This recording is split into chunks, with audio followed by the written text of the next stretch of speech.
Hola, buenas, buenas. Un placer estar con ustedes el día de hoy, un placer con todos los coordinadores, mi agradecimiento de todo corazón por participar en estas jornadas vía web de investigación de la UNEARTE, jornadas que son excesivamente necesarias en este contexto donde estamos recodificando tanto, donde estamos estableciendo nuevas formas de análisis, nos estamos proponiendo incluso nuevos sistemas para vivir desde la calidez del hogar, para ponerlo de alguna manera desde la calidez del hogar.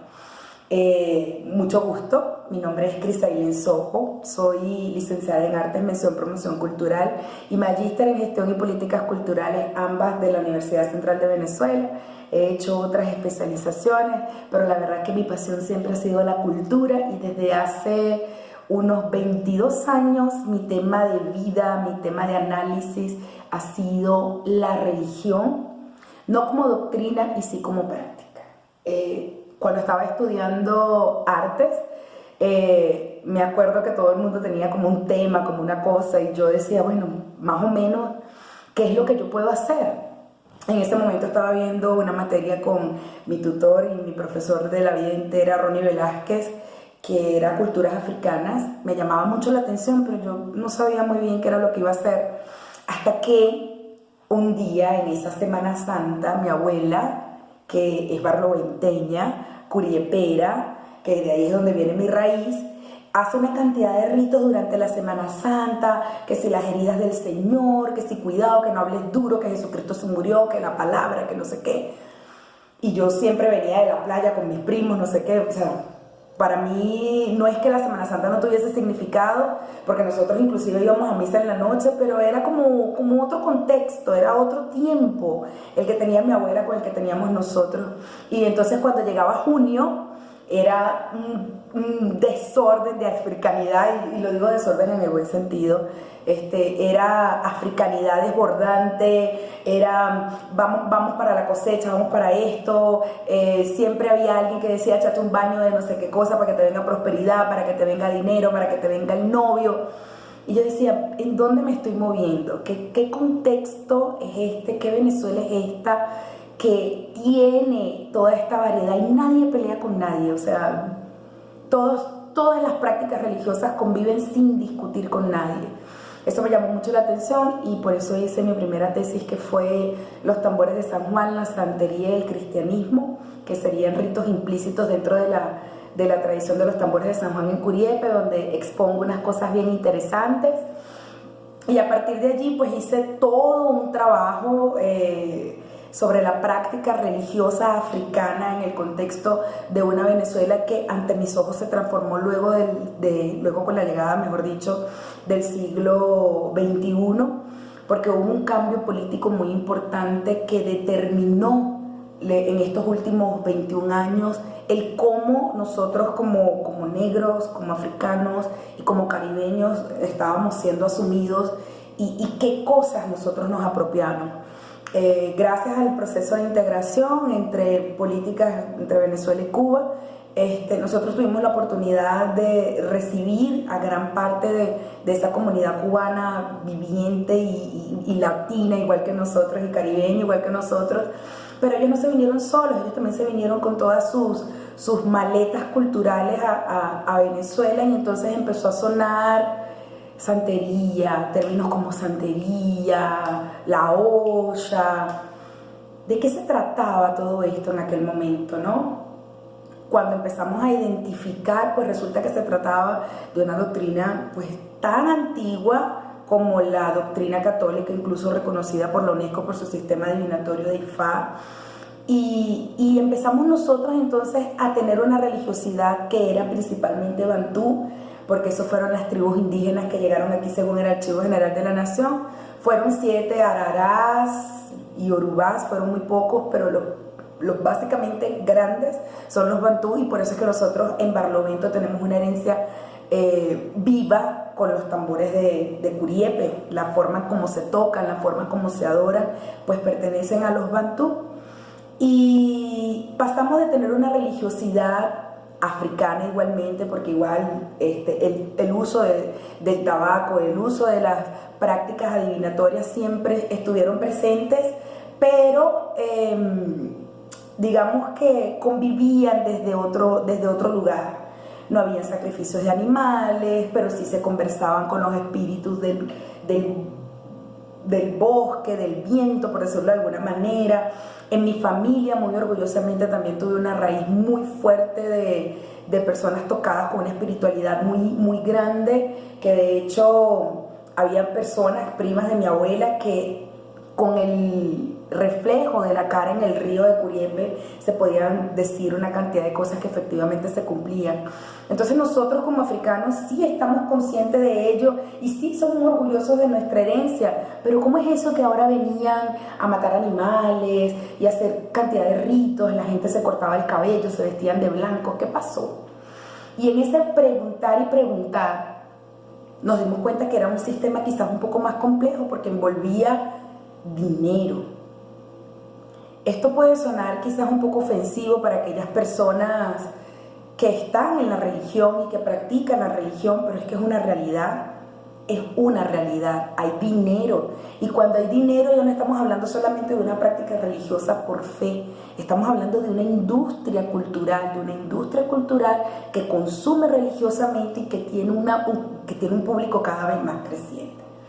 De eso se trata mi último trabajo como magíster, mi tesis, sobre el consumo cultural en Venezuela visto desde la regla de la ocha, visto desde ese plano, para entonces conversar sobre el consumo religioso. ¿Qué es lo que pasa con el consumo religioso? Citando personas importantes como Pierre Bourdieu, como Néstor García Canclini y otros teóricos quizás un poco más contemporáneos, pues nosotros podemos ver que efectivamente hay todo un sistema capitalista que siempre ha envuelto las partes más sensibles de la cultura de cada nación, y entre ellas, por supuesto, siempre ha estado la religión. La venta de la religión no es un negocio nuevo para nosotros, porque siempre dentro del catolicismo la estampita, el rosario, la oración de no sé quiéncito, el agua de no sé quiéncito. Los protestantes, me acuerdo que hacían el agua bendita, el manto sagrado, el aceite del río Jordán, y va por ahí. Y se agarran de cualquier elemento que pueda ser vendido en cambio de fe. ¿Cómo esto es manifestado? Ha sido muy sutil el tratamiento en años anteriores. Nosotros estamos más acostumbrados a que el catolicismo, ay sí, cómprate un rosario, cómprate una estampita, no hay problema. Pero estamos hablando aquí que tú, para recibir esta fe africana, es una cantidad importante. En el momento en el que hice este trabajo todavía se hablaba en bolívares, ahora se conoce que es en dólares.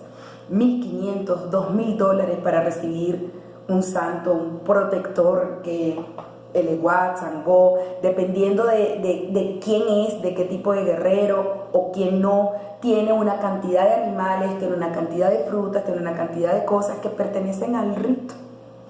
Y entonces comenzamos a reaccionar al rito. ¿Qué pasa? ¿Por qué se visten de blanco? ¿Qué pasa? ¿Por qué se diferencian? ¿Qué pasa? Porque las fiestas no son las fiestas como nosotros los venezolanos, caribeños, latinos las conocemos, con salsa, con merengue, y entonces vienen estas fiestas de toques africanos, con otro tipo de códigos, y se empiezan a agrupar desde otras perspectivas. Ya no íbamos a las fiestas, los que no estamos en la religión, pero sí estamos acompañando a otros que sí, ya no era eso de que bueno, vamos a la fiesta para conocer, sino que también se usaba como un centro de intercambio. O sea, yo en la fiesta podía conseguir una pareja, podía conseguir un mejor amigo o podía conseguir más fe. De repente yo no estaba en la religión y terminaba ya con un padrino haciéndome mano de orula y tal, porque hice empatía. Entonces estamos hablando de unas nuevas formas de agrupamiento social a partir de la religión. ¿Cómo es este consumo religioso? Es interesante, permítanme que les voy a leer una cita interesante aquí. Mejor dicho, más que una cita, aquellas interrogantes que yo me planteé en este momento que son válidas a la luz de hoy.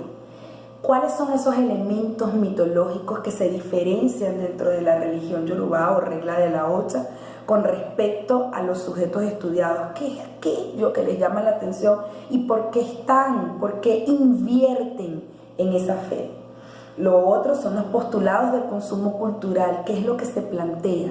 Una industria cultural, sí, que se está moviendo en una lógica religiosa, y para ello autores como Carlos Guzmán, y que tiene una teoría exquisita por demás con respecto a lo que es una industria cultural y cómo se mueve. Empezando porque estamos hablando de la venta de lo simbólico, no es un bien material que nosotros estamos vendiendo de forma tangible, es algo que si bien es tangible y palpable, es intangible, y para eso hay que recordar un poco el libro El Dios como objeto. El objeto en sí se convierte en un elemento de representación de mi identidad religiosa, y no importa cuánto me cueste, esa es mi fe. Y allí estamos. Entonces, bueno, digamos que, vuelvo y le repito, es una ponencia bastante corta, nosotros tenemos un tiempo de exposición, y la verdad es que a mí este tema religioso siempre me ha apasionado. De hecho, estoy tras la pista de relacionar entonces este tipo de religiones con sistemas políticos y ver por qué en un periodo más que en otro se dio, ocurre y se gesta todo esto. Y les repito, o sea, más allá de señalar a quién compra, es ver qué es lo que se compra y cómo se compra. Si nos vemos reflejados desde el imaginario colectivo del venezolano, cada vez que hablamos de santería o de la regla de la Ocha, no, esa gente paga un poco de real para recibir ahí unas piedras y se matan ese poco de animales sin ninguna necesidad. El que está afuera. Pero la visión del que está dentro es un proceso ritualístico que se sigue con mucho respeto y que se sigue con mucha devoción, y cada sangre de cada animal tiene un porqué, tiene un sentido. Y entonces hablamos del derecho del padrino, el derecho de la yugona, el derecho del que lava, el derecho. Entonces, si bien estamos pagándole por su servicio, tal cual como un prestador de servicios de cualquier otra rama, estamos pagando por un servicio religioso. Entonces, vemos que el consumo religioso se envuelve en dinámicas capitalistas. Estamos dentro de la dinámica capitalista desde la revolución industrial, desde aquel movimiento de la revolución industrial.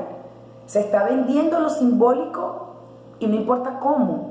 Entonces ahí entra la teoría de la cultura de masas, de esa economía que se gesta desde la repetición del patrón cultural.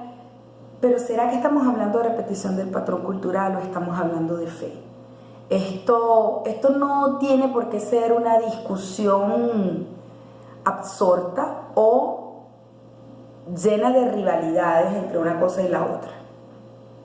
Porque para el que está en la religión, esto se trata de fe, pero para el que está afuera se trata de dinero. Estamos hablando de cosas que se invierten. Miren, yo he conversado con personas dentro de la religión que han vendido carros y han vendido casas para hacerle santo a su círculo familiar, porque el santo va a salvar a la mamá de una enfermedad, porque el hijo va a venir por un camino y el santo lo va a salvar de esto, o esa misma persona se salva porque estuvo en una situación, y ya no importa el bien material, ya no importa qué fue lo que yo vendí, porque te tengo representado. Es mucho más que la esencia de la materia, es mucho más que la esencia del universo, si así lo quieren ver. Esto es la representación de mi Dios como objeto ritualístico de fe.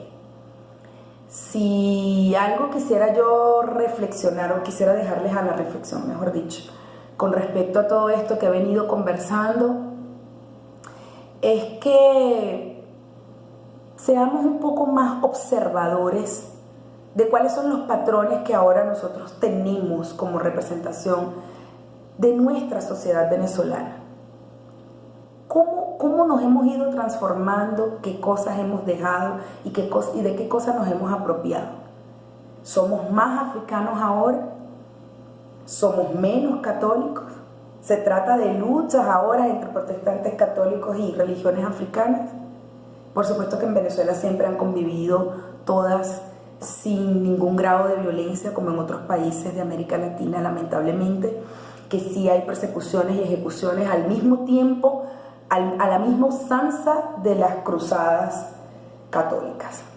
En este caso, pues, si bien como afro-venezolana, lo veo como una conquista, como una reivindicación de la esencia de lo que somos nosotros, los negros por naturaleza, que somos ritualísticos a los elementos de la naturaleza con muchísima devoción, pues lo que les planteo es desde dónde nos estamos conectando, si realmente estamos hablando de fe o estamos hablando de moda, si realmente estamos en la religión por las decisiones correctas o porque en ese momento la pareja que tengo de turno es religiosa y quiero asistir a los ritos y quiero observar qué hace y con quién se relaciona.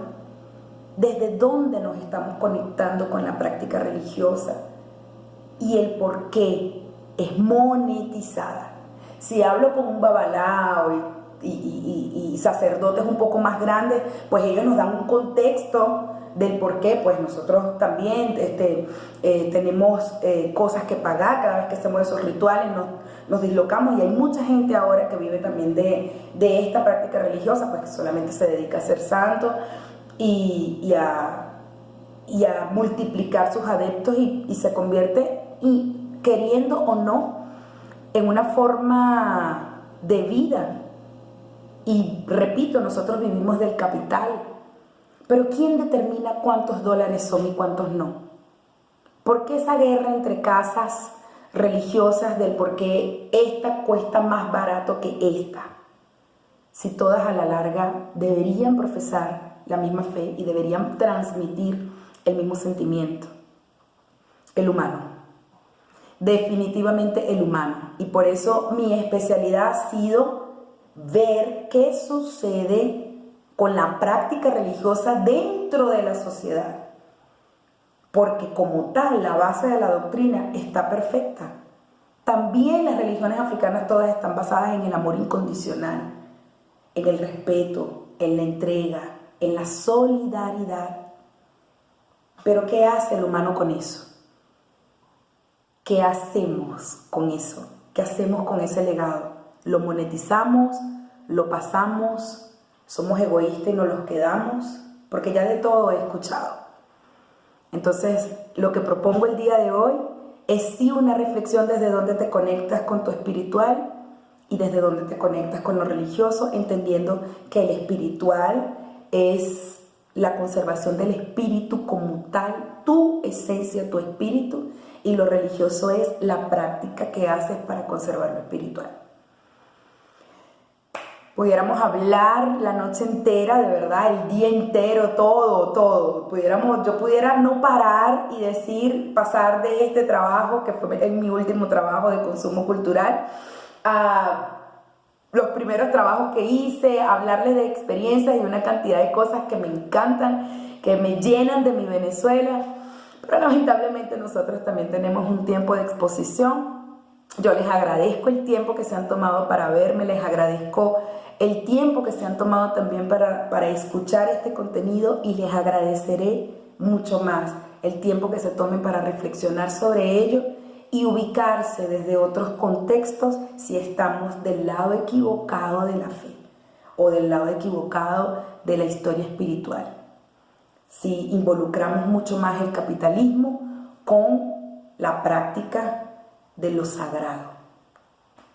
Un abrazo, cuídense y gracias por su atención.